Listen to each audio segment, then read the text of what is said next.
पिछले 11 वर्षों से गुरुग्राम, जयपुर और बिजनौर में स्लम इलाकों के किशोरों को सशक्त बनाने के लिए समर्पित एनजीओ न्यूवज्यून क्रिएटिव फाउंडेशन ने हाल ही में अपना वार्षिक उत्सव जज्बात 2024 बड़ी सफलता के साथ मनाया। यह कार्यक्रम छात्रों की अद्वितीय प्रतिभा का एक जीवंत प्रदर्शन था, जिसमें कई प्रस्तुतियों और एक सुंदर चित्रकला प्रदर्शनी का आयोजन किया गया, जिसमें उपस्थित सभी लोगों का दिल जीत लिया। कार्यक्रम की शुरुआत गुरु स्वाति सिन्हा के मार्गदर्शन में एक शांतिपूर्ण गणेश वंदना से हुई, जिसमें एक श्रद्धा में उत्साहपूर्ण वातावरण का निर्माण हुआ। इसके बाद दर्शकों को नाटक बद्दुआओं के बीच प्यार और दुआओं का सफर ने गहराई से प्रभावित किया, जिसे पंकज गुप्ता ने निर्देशित और अविनाश ने कोरियोग्राफर किया।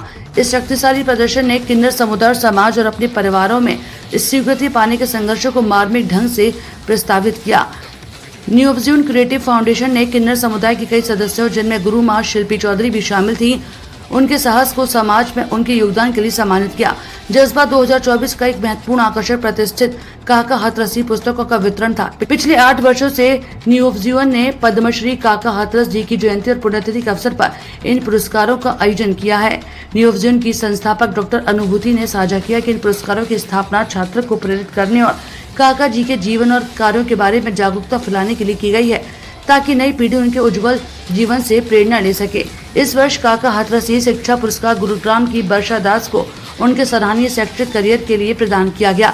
काका हाथरसी प्रेरणा पुरस्कार, जो मैजिक क्रिएशन द्वारा प्रायोजित था, रेशमा को उनके शैक्षिक और प्रदर्शन व दृश्य कला में असाधारण विकास के लिए दिया गया। इसके अलावा काका हाथरसी शिक्षक पुरस्कार बिजनौर की अल्पना देवी को उनके स्कूल में उत्कृष्ट योगदान के लिए भी दिया गया। एक महत्वपूर्ण घोषणा में डॉक्टर अनुभूति ने बताया कि न्यूवज्यून का प्रदर्शन और दृश्य कला संस्थान अब पद्मश्री काका Hathrasi institute of performing and visual arts के नाम से भी जाना जाएगा। काका जी की विरासत को आगे बढ़ाना है और नई पीढ़ियों को कला के माध्यम से प्रेरित करना है। इस मौके पर उत्कृष्ट योगदान को मान्यता देते हुए न्यूवज्यून गोल्डन फिनिक्स अवार्ड संध्या चंद को उनकी अकादमिक सफलता के लिए दिया गया। न्यूवज्यून लॉन्ग एसोसिएशन पुरस्कार स्मृति पांडे को उनके अटूट समर्पण के लिए प्रदान किया गया। सबसे समर्पित स्वयंसेवक टीम पुरस्कार आवाम की आवाज को न्यूवज्यून की पहलों के प्रति उनके करीबी सहयोग और निरंतर समर्थन के लिए दिया गया। कला पुरस्कार प्रियंका देवारकर को उनकी नृत्य के प्रति समर्पण के लिए प्रदान किया गया। इस कार्यक्रम की शोभा कई प्रतिष्ठित अतिथियों की उपस्थिति से बढ़ी। मुख्य अतिथि हिस्टोरिक्स यूनिवर्सिटी के पूर्व कुलपति प्रोफेसर डॉक्टर अशोक दिवाकर प्रतिभाओं के दर्शन से मंत्रमुग्ध हुए और बच्चों को आशीर्वाद दिया। उन्होंने ये भी कहा कि समाज के हाशिए पर रहने वाले समुदायों के लिए ऐसे मंचों का होना अत्यंत आवश्यक है, जहां उनकी आवाज सुनी जा सके। सिकरी ने नीव के प्रयासों की सराहना करी, जो न केवल इन बच्चों को शिक्षित कर रही बल्कि उनकी कलात्मक क्षमताओं और आत्मविश्वास को भी बढ़ा रही है। विशेष अतिथि डॉक्टर गिरिराज शरण अग्रवाल और डॉक्टर बीना अग्रवाल ने कार्यक्रम की प्रशंसा की, बच्चों की प्रगति की सराहना की और फाउंडेशन को समर्पित कार्य की भी प्रशंसा की। गुरु मां शिल्पी चौधरी को सम्मानित अतिथियों में से एक थी, जो किन्नर समुदाय के संघर्षों को सार्वजनिक रूप से ले जाने के लिए न्यूवज्यून के प्रयासों की गहरी सराहना की। उन्होंने एनजीओ के सामाजिक मुद्दों के प्रति प्रतिबद्धता की प्रशंसा और फाउंडेशन को उनके समुदाय के लिए चुनौतियों को आवाज देने के लिए धन्यवाद दिया। जज्बा 2024 की सफलता न्यूवज्यून की टीम के समर्पित प्रयासों के कारण संभव हो सकी, जिसमें टीम के सदस्य फरोज खान, आर्यन कुमार, स्मृति पांडे, रीता दीवान, गौरव आदि शामिल थे। कार्यक्रम का समापन राहुल भटनागर के हार्दिक धन्यवाद ज्ञापन के साथ हुआ, जिसमें उन्होंने कार्यक्रम के प्रायोजकों पास्को ऑटोमोबाइल्स, आवाम की आवाज, मैजिक क्रिएशंस, नायफार्ट कैटरिंग और हिंदी साहित्य निकेतन के अटूट समर्थन को स्वीकार किया। उन्होंने उनकी महत्वपूर्ण भूमिका के लिए गहरी कृतज्ञता व्यक्त की, जिसके कारण प्रेरणादायक प्रतिभाशाली कार्यक्रम की सफलता में अहम योगदान दिया। जज्बा 2024 केवल छात्रों की प्रतिभा का उत्सव नहीं था, ये न्यूवज्यून क्रिएटिव फाउंडेशन की सामाजिक परिवर्तन, सांस्कृतिक समृद्धि और हाशिए पर खड़ी समुदायों को सशक्तिकरण के प्रति चल रही प्रतिबद्धता की एक शक्तिशाली पुष्टि थी। मुझे तो बहुत ज्यादा आनंद भी आया, मैं भावुक भी हुआ थी।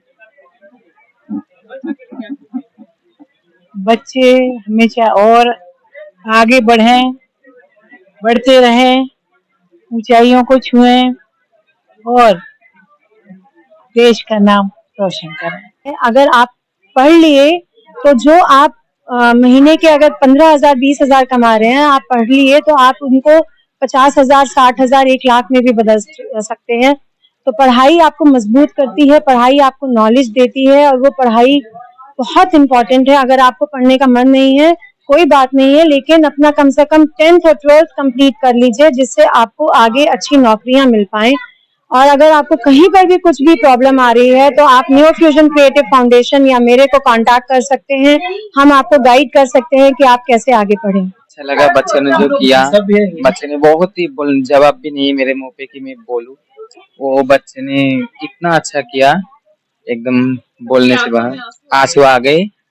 ठीक है, बच्चों ने जो हमारा जिंदगी के बारे में जो बच्चों ने दुनिया को दिखाई, सबको दिखाई बच्चों ने, ये हम लोग बहुत खुश हुए इसमें। ठीक है, और भी सब समझे और भी सबको खुश हुए। ठीक है, हमारा जो गुरु माँ है और भी जो है हमारे जैसे डांस जितने भी है, ये वीडियो उन तक पहुंचेगी तो वो भी और खुश रहेंगे। ठीक है, बच्चों ने जो किया इसके लिए बहुत बहुत शुक्रिया बच्चे लोग। मैं जैसे मैम ने बताया है कि इतना मेच्योर टॉपिक और इतने अनएक्सपीरियंस बच्चों के साथ, बिकॉज हम लोग उनके साथ सालों साल से काम कर रहे हैं और इस बार काफी बच्चे ऐसे थे जो नए थे, उनको उस सांचे में ढालना हमारे लिए काफी मुश्किल था, बहुत चैलेंजिंग था। बहुत सारे डांट खाए इन्होंने हमसे, क्योंकि आसान नहीं था, क्योंकि इनके लिए फन था वो कि हम ब्रा पहनेंगे, हम ब्लाउज पहनेंगे, हम साड़ी पहनेंगे।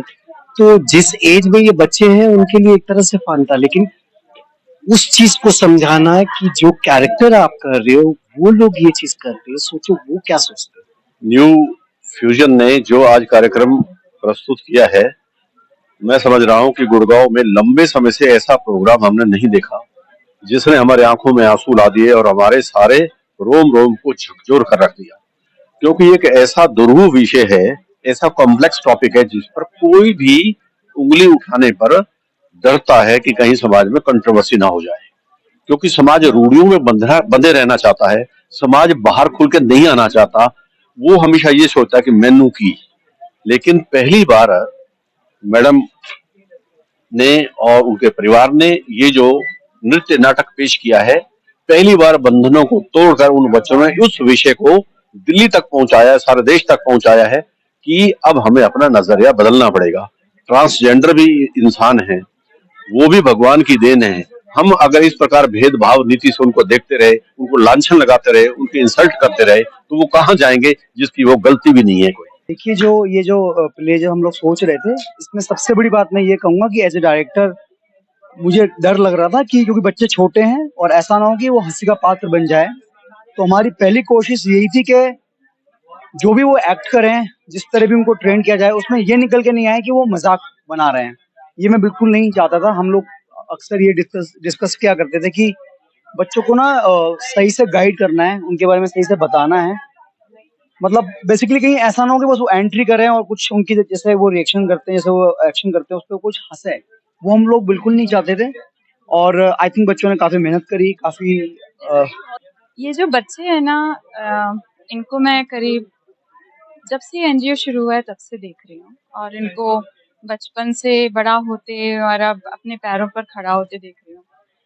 तो जब भी इनको स्टेज पर देखती हूँ या इनकी कोई भी कहानी सुनती हूँ ना, तो बहुत भावुक हो जाती हूँ, बहुत ज्यादा। और कुछ बच्चे तो आप पढ़ा रहे हैं, तो इतनी प्राउड फीलिंग हो रही थी आज उनको स्टेज पे देख के। जो उन्होंने स्टोरी हमारे सामने रखी, वो तो एक अलग बात है, क्योंकि उसमें तो उन्होंने एक ऐसे तथ्य को सामने लेकर आया जो हमें पता नहीं था, और हमारी सोच शायद आज उन्होंने बदल दी। लेकिन उसके अलावा जो बच्चों की मेहनत और उनकी जो ग्रोथ है ना, उसको देखकर बहुत बहुत ही अच्छा लगता है। और मैं बस यही बोलना चाहती हूँ कि अनुभूति के अंदर काम करने का जो जज्बा है ना, वो जुनून की हद तक है। वही है जो इस तरीके से जड़ में घुस के, तह में घुस के काम कर सकती है। हम बाहर से उसको सपोर्ट करते हैं, वो बात अलग है, लेकिन जो असली काम है ना, वहां तक सोचना और फिर उसको हासिल करना, उसको लोगों के सामने प्रेजेंट करना, जो सब्जेक्ट्स ये लोग उठाते हैं आसान सब्जेक्ट्स नहीं है। वही मैं कह रहा हूँ कि आज जिस विषय को लेकर न्यू फ्यूजन फाउंडेशन ने आज नृत्य नाटिका प्रस्तुत की है, वो एक अनोखा विषय है जिसको प्रस्तुत करने की हिम्मत प्राय नहीं होती। हालांकि आज किन्नर विमर्श हमारे साहित्य का एक विषय बनता जा रहा है और बहुत सारे उपन्यास भी किन्नर विमर्श पर लिखे गए हैं, लेकिन वे अभी सुप्तावस्था में हैं। मंच पर उस बात को प्रस्तुत करना और हिम्मत के साथ प्रस्तुत करना और बच्चों के द्वारा प्रस्तुत करना एक अद्भुत था। और आपने देखा होगा कि हम सब लोग जो दर्शक थे वो तो भावुक थे ही, लेकिन जो अभिनय कर रहे थे बच्चे वो भी अंत में भावुक हो गए। इसका मतलब यह है कि वो विषय उनके मन तक पहुंचा। देखिए, मैंने ना इन बच्चों को बहुत छोटी उम्र से देखा है, बहुत छोटे-छोटे। ये बच्चे 5 साल के थे, कुछ 6 साल के थे और साईं बाबा मंदिर के आगे बैठा करते थे। तो आज इनको ऐसा अचीव करते हुए देख के मतलब इतनी खुशी होती है। मैं कॉर्पोरेट में काम करता हूँ और हम सब दौड़ते रहते हैं टारगेट्स के ऊपर, अपने इंक्रीमेंट्स के ऊपर, प्रमोशन के ऊपर। लेकिन मैंने ये महसूस किया है कि मैं चाहे कितने भी प्रमोशन ले लूँ, कितने भी इंक्रीमेंट कर लूँ, लेकिन जो खुशी इन बच्चों से मिलके होती है ना, जब मैं जाता हूँ तो ये बच्चे सारे सर करके पैर छूते, वो खुशी का कोई मुकाबला नहीं है। सच में कोई मुकाबला नहीं है उस खुशी का। इनको देखा छोटे से, ये लोग कपड़े भी ठीक से नहीं पहनते थे, आज इतने स्मार्ट लगते हैं ये लोग।